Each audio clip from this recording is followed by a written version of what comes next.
Hello दोस्तों, welcome to my YouTube channel cookie horror story. दोस्तों, यहाँ हम लाते हैं ऐसी डरावनी कहानियाँ जो सिर्फ सुनी नहीं जाती, महसूस की जाती हैं। आज की कहानी कोई कल्पना नहीं है, ये एक ऐसी घटना है जो एक इंसान के साथ सच में हुई थी। तो वीडियो शुरू करने से पहले चैनल को सब्सक्राइब करना ना भूलें। सब्सक्राइब बटन को दबा के और बेल आइकन को प्रेस करके ऑल पे सेट करना ना भूलें, क्योंकि ऐसी सच्ची और खौफनाक कहानियां आपको यहीं मिलेंगी। तो चलिए बढ़ते हैं आज की कहानी की ओर। मेरा नाम अजय शर्मा है, उम्र करीब 32 साल। और मैं ये कहानी किसी को डराने के लिए नहीं सुना रहा। मैं इसे इसलिए सुना रहा हूँ क्योंकि अगर मैं आज भी चुप रहा तो शायद अगली बारी किसी और की होगी। मैं छत्तीसगढ़ के बिलासपुर ज़िले में रहता हूँ। पेशे से मैं एक प्राइवेट कंस्ट्रक्शन कंपनी में साइट सुपरवाइज़र था इसलिए कह रहा हूँ क्योंकि उस घटना के बाद मेरी ज़िंदगी में कुछ भी पहले जैसा नहीं रहा। साल था 2021। हमारी कंपनी को शहर से लगभग 35 किलोमीटर दूर जंगल के बीच एक फैक्ट्री साइट का काम मिला था। दिन में सब ठीक रहता था, मजदूर, इंजीनियर, गाड़ियाँ, शोर। लेकिन जैसे ही शाम ढलती थी, वहाँ का माहौल अजीब हो जाता था। मजदूर सूरज डूबने से पहले ही काम समेट लेते थे। कोई रुकना नहीं चाहता था। मैं अक्सर पूछता, इतना डर क्यों लगता है? तो जवाब मिलता, साहब, रात की बात है। मैं हंस देता था। मुझे लगता था ये सब अंधविश्वास है। वो रात, उस दिन काम कुछ ज्यादा ही था और साइट से निकलते निकलते रात के 10:15 बज चुके थे। बाकी सब कब के जा चुके थे। पूरी साइट पर मैं अकेला था। मैंने बाइक स्टार्ट की और उसी जंगल वाले रास्ते पर चल पड़ा। चारों तरफ घना अंधेरा, सड़क के दोनों ओर ऊंचे ऊंचे पेड़। मोबाइल नेटवर्क काफ़ी पहले ही गायब हो चुका था। बस बाइक की आवाज़ और मेरे दिल की धड़कन। करीब 15 मिनट चलने के बाद मुझे कुछ अजीब सा महसूस होने लगा, जैसे कोई मुझे देख रहा हो। मैंने शीशे में देखा, पीछे कुछ नहीं था। तभी मेरे कानों में एक आवाज पड़ी, बहुत धीमी, बहुत मीठी, जैसे कोई औरत गुनगुना रही हो। मैंने बाइक की स्पीड अपने आप कम कर दी।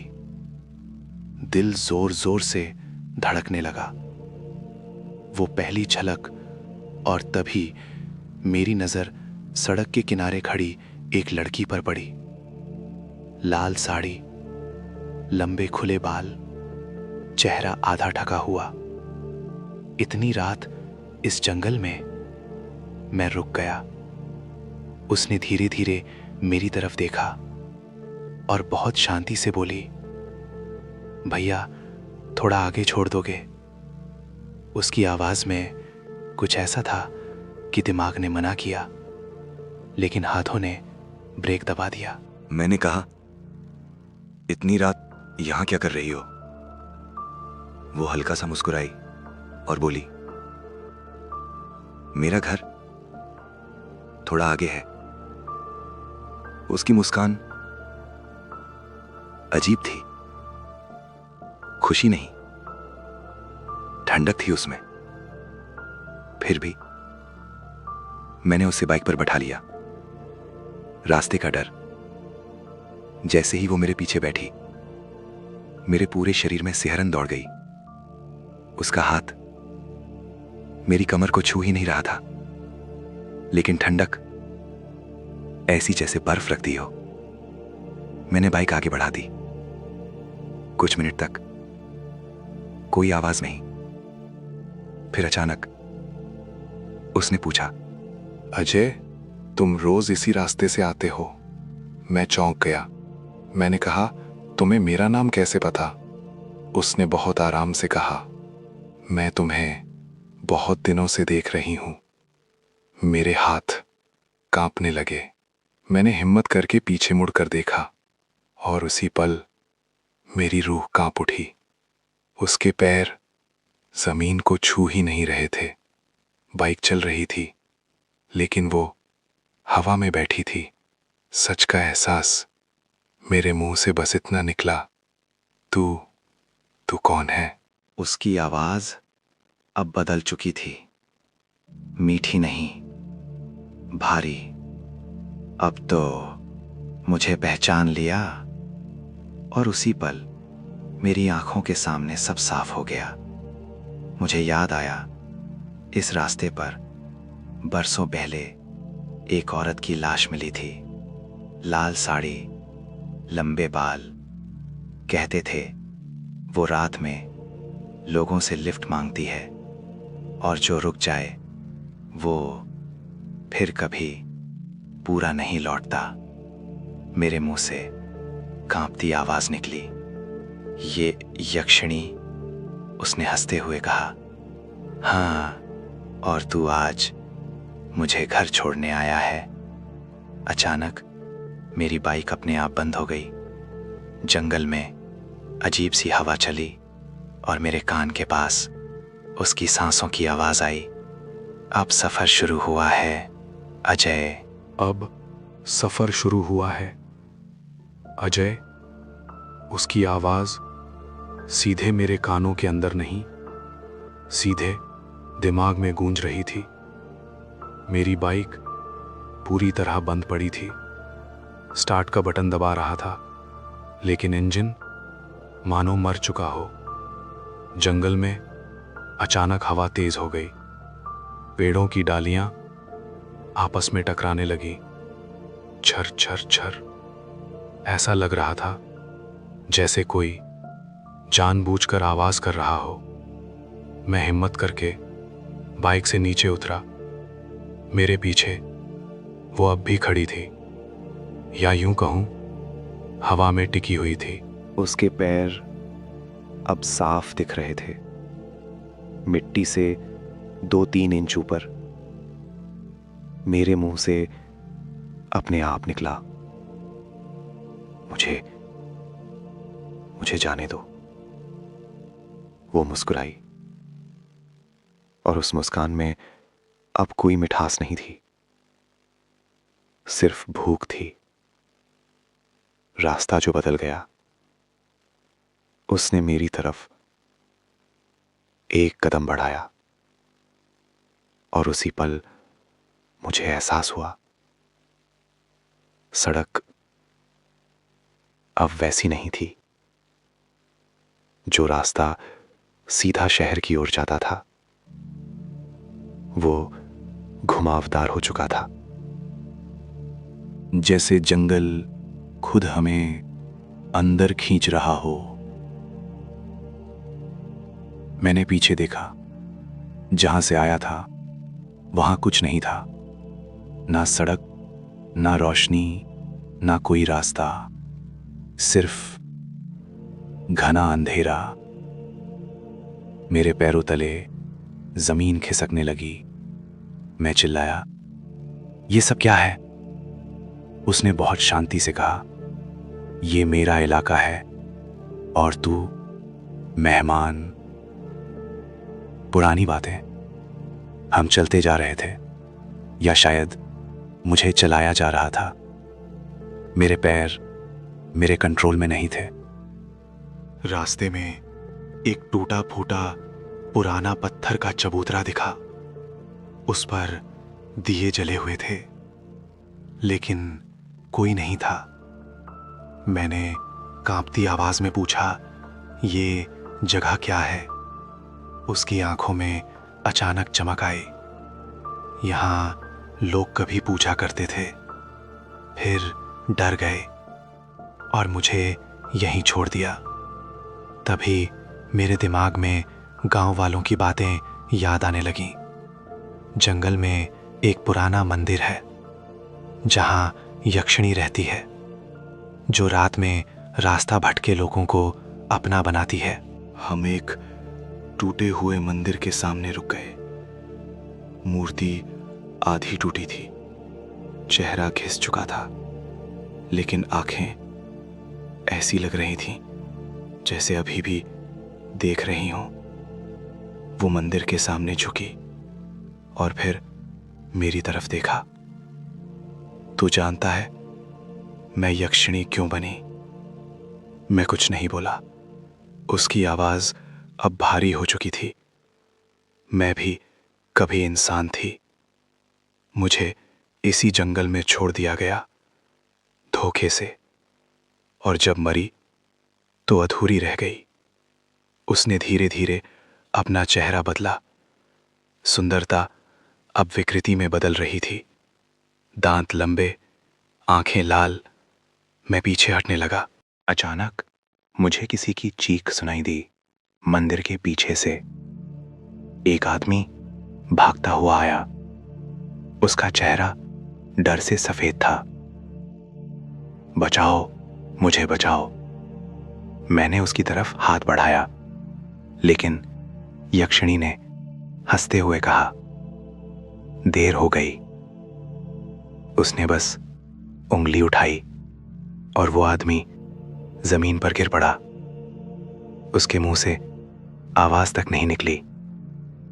मैंने देखा उसकी आंखें खुली की खुली रह गईं और शरीर एकदम ठंडा। मेरे मुंह से चीख निकल गई। मेरी तरफ मुड़ी। अब उसका चेहरा पूरा बदल चुका था। सुंदर नहीं, डरावना, लेकिन फिर भी किसी अजीब ताकत से भरा हुआ। उसने कहा, तू अलग है अजय। तू डर के बावजूद रुका, इसलिए मैंने तुझे अभी जिंदा छोड़ा है। उसने मेरी ठुड्डी पकड़ी। उसका हाथ बर्फ जैसा ठंडा था।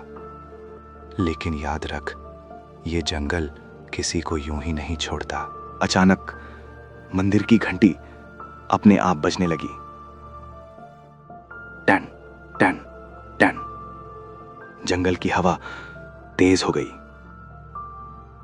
और यक्षिणी धीरे धीरे अंधेरे में घुलने लगी। जाते जाते उसकी आवाज आई, तो फैसला करेगा,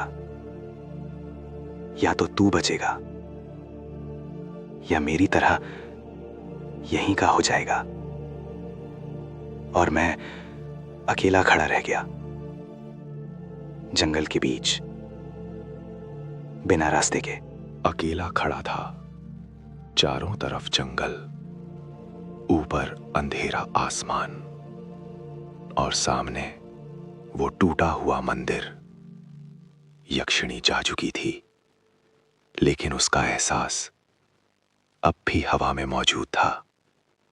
ऐसा लग रहा था जैसे कोई हर पत्ते के पीछे से मुझे देख रहा हो।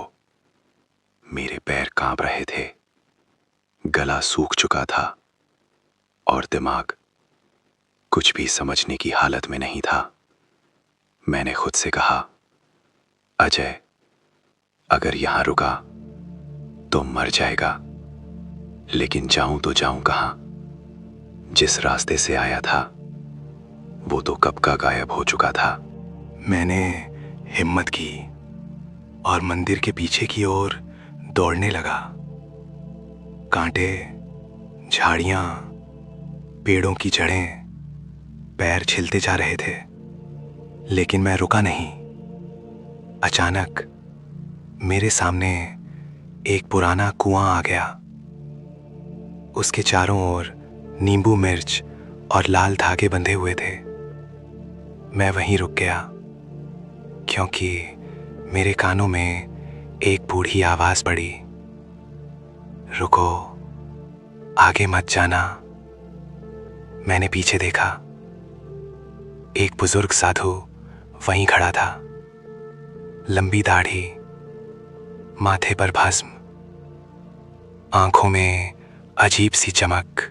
मैं लगभग रो पड़ा। बाबा, मुझे यहां से निकाल लो।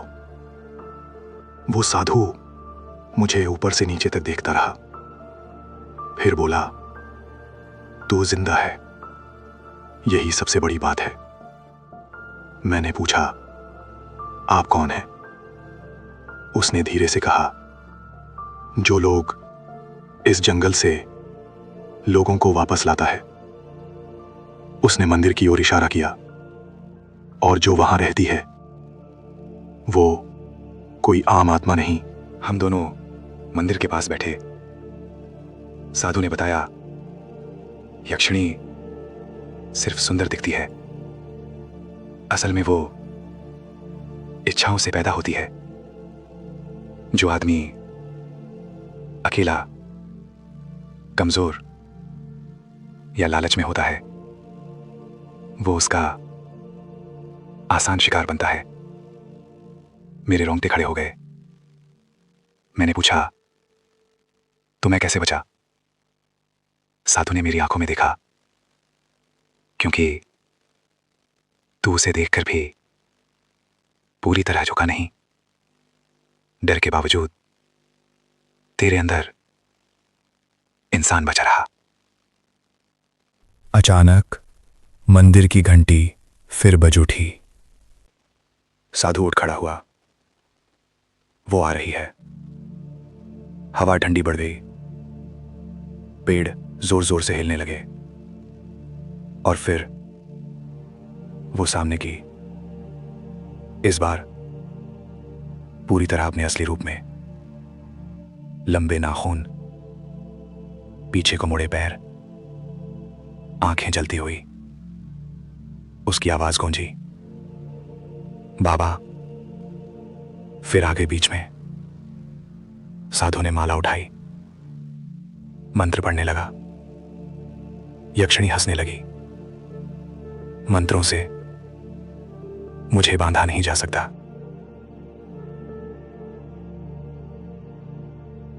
यक्षिणी सीधे मेरी तरफ मुड़ी।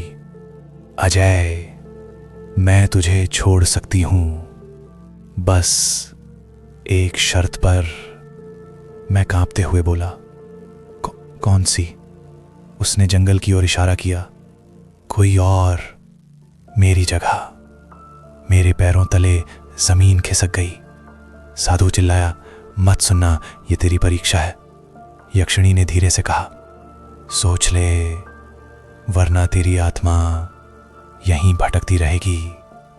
मेरे दिमाग में माँ बाप, घर सब घूमने लगे। मैं जोर से चिल्लाया, नहीं, मैं किसी और को नहीं मरने दूंगा। साधु ने तुरंत मेरे हाथ में एक ताबीज पकड़ा दिया। इसे दिल से पकड़। उसने मंत्र पढ़ना तेज कर दिया। यक्षिणी चीख उठी।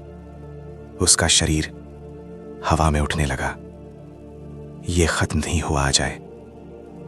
जंगल कांप उठा। मंदिर की दीवारों में दरारें पड़ गईं और फिर अचानक सब शांत। यक्षिणी गायब हो चुकी थी। मैं जमीन पर गिर पड़ा। साधु ने कहा, वो पूरी तरह खत्म नहीं हुई, बस अभी के लिए बंधी है। और याद रख, उसने मेरी तरफ देखा। जिसने यक्षिणी को देखा वो जिंदगी भर उससे पूरी तरह नहीं बच पाता। और उसी पल मेरी आंखों के सामने अंधेरा छा गया। मेरी आंखें धीरे धीरे खुलीं। सूरज की हल्की रोशनी मेरे चेहरे पर पड़ रही थी। कुछ पल के लिए मुझे लगा शायद सब सपना था, लेकिन जैसे ही मैंने उठने की कोशिश की, मेरे शरीर में तेज दर्द उठा। मैं किसी चारपाई पर पड़ा था। पास ही वही बुजुर्ग साधु बैठे थे।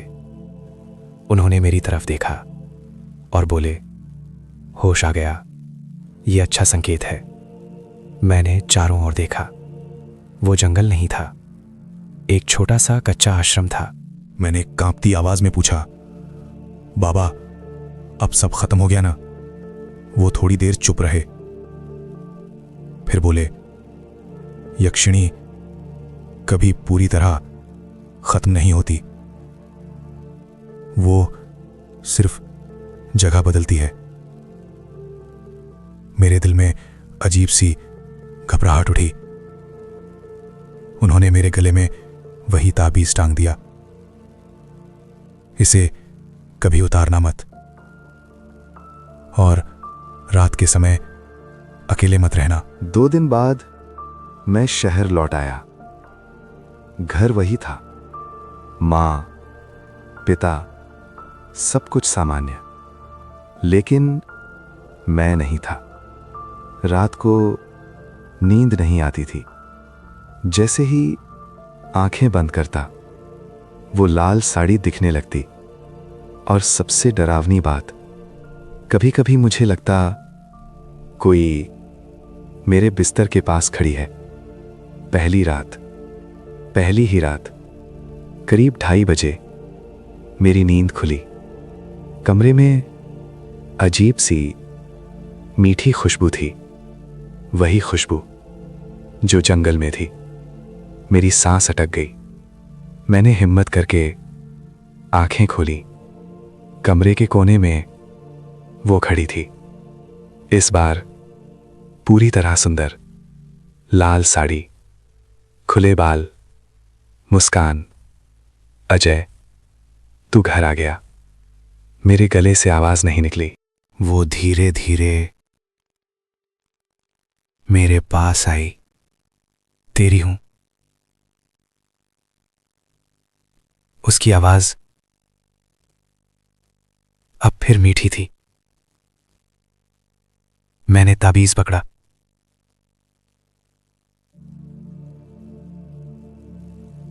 उसने एक पल के लिए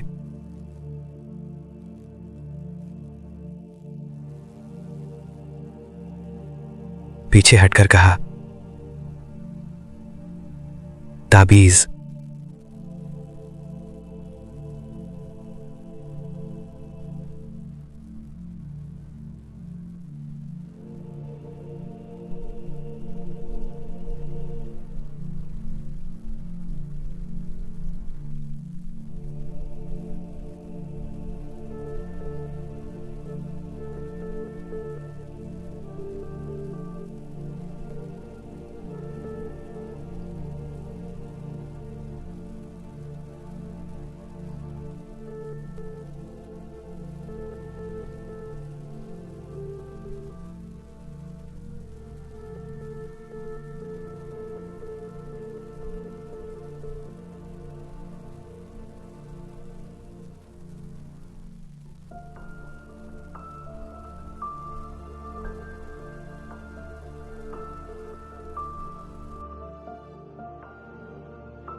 अगली कई रातों तक वो आती रही, कभी सपने में, कभी जागते में, और हर बार एक ही बात कहती, मैं बंद ही नहीं हूँ, मैं बस तेरे अंदर आ गई हूँ, और अब तू जहाँ जाएगा मैं वहाँ रहूँगी।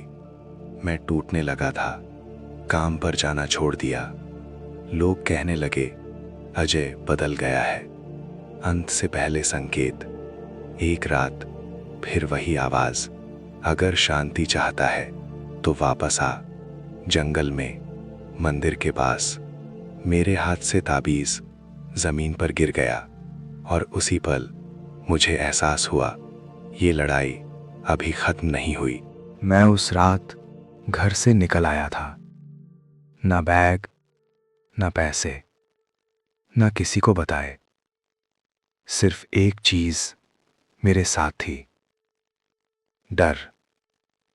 और वो आवाज, वापस आ जाए जहां से सब शुरू हुआ था। जंगल की वापसी। जब मैं उस जंगल के रास्ते पर पहुंचा तो मुझे हैरानी नहीं हुई। रास्ता मुझे पहचानता था। पेड़ वही थे, हवा वही, और वो अजीब सी मीठी गंध, जैसे मुझे बुला रही हो। मंदिर अब और भी टूटा हुआ था। दीवारों पर काले निशान, जमीन पर सूखे फूल, और बीच में वो जगह जहां मैं पहली बार टूटा था। वो मेरे सामने अपने आप प्रकट हुई। इस बार ना पूरी सुंदर, ना पूरी डरावनी, आधी इंसान, आधी कुछ और। उसने कहा, तू वापस आ गया। मैं जानती थी। मैंने कांपती आवाज में पूछा, ये सब क्यों? उसकी आंखों में पहली बार कुछ और था। दर्द, यक्षिणी का पूरा सच। मुझे यक्षिणी बनने का शौक नहीं था। मैं भी तेरी तरह एक इंसान थी। इस मंदिर में मुझे लाया गया पूजा के नाम पर, और फिर यहीं छोड़ दिया गया। उसकी आवाज अब भारी नहीं थी, टूटी हुई थी।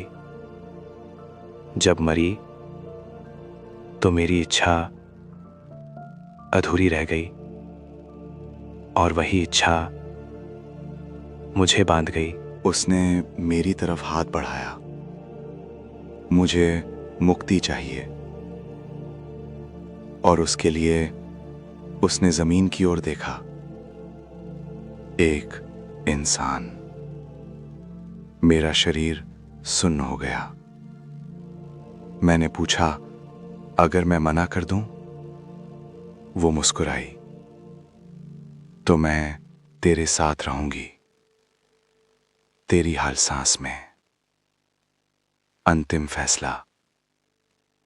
मुझे साधु की बात याद आ गई। यक्षिणी इच्छा से पैदा होती है। मैंने आंखें बंद की और कहा, अगर मुक्ति किसी और की मौत से मिले तो मुझे तेरी मुक्ति नहीं चाहिए। उसने जोर से चीख मारी। पूरा जंगल कांप उठा। मैंने मंदिर के सामने घुटनों के बल बैठकर आंखें बंद कर लीं और जोर से कहा, अगर तू मेरे अंदर है तो मैं तेरी इच्छा नहीं बनूंगा। हवा तेज हो गई, पेड़ टूटने लगे, और फिर एक तेज चीख, ऐसी चीख जो इंसान की नहीं थी। खामोशी। सब कुछ अचानक शांत हो गया। ना हवा, ना आवाज। मैं जमीन पर गिर पड़ा। आज की सच्चाई। जब मुझे होश आया, मैं सड़क किनारे पड़ा था। सुबह हो चुकी थी। कोई मंदिर नहीं, कोई जंगल नहीं, बस एक खाली रास्ता।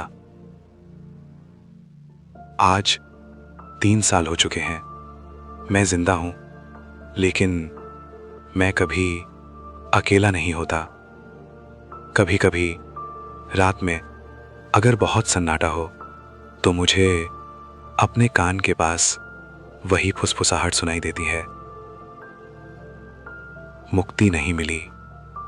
अजय, अगर आप कभी रात के जंगल में कोई मीठी आवाज सुने या कोई लिफ्ट मांगे तो रुकना मत, क्योंकि कुछ कहानियां खत्म नहीं होती। दोस्तों, अगर ये कहानी सुनकर आपको भी किसी पल के लिए डर लगा हो तो समझ लीजिए ये कहानी अपना असर छोड़ गई है। याद रखिए, हर आवाज इंसान की नहीं होती और हर सुंदर चेहरा सुरक्षित नहीं होता। आई होप दोस्तों, उम्मीद है कि आपको वीडियो पसंद आया होगा। अगर पसंद आया हो तो वीडियो को लाइक करें और चैनल को सब्सक्राइब ज़रूर करें। और हाँ दोस्तों, फिर मिलते हैं नेक्स्ट वीडियो में।